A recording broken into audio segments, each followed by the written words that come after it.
Il est 8h30 à Paris. À la une continue tout de suite les titres de ce mercredi 23 octobre. Hachem Safieddine a été éliminé.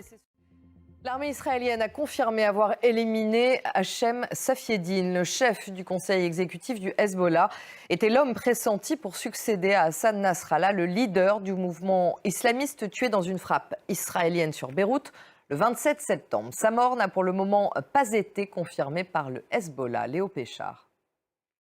L'armée israélienne qui continue de bombarder des positions du Hezbollah au Liban. Au moins 7 frappes ont visé la banlieue sud de Beyrouth hier soir après des appels à évacuer.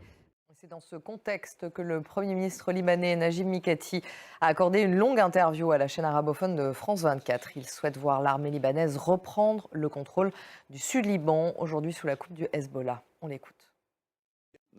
Ce matin, les sirènes ont retenti dans le centre d'Israël et à Tel Aviv. Le Hezbollah affirme avoir visé une base de renseignement militaire près de Tel Aviv.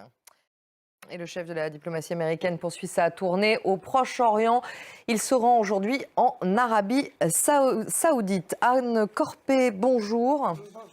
À moins de 2 semaines de l'élection présidentielle aux États-Unis, la diplomatie américaine peut-elle aboutir à un résultat ? Écoutez, en tout cas, elle fait preuve de persévérance. Merci beaucoup, Anne, pour votre analyse. Aux États-Unis, Kamala Harris et Donald Trump multiplient les déplacements. Il leur reste 13 jours pour convaincre les derniers indécis de voter pour eux pour la présidentielle.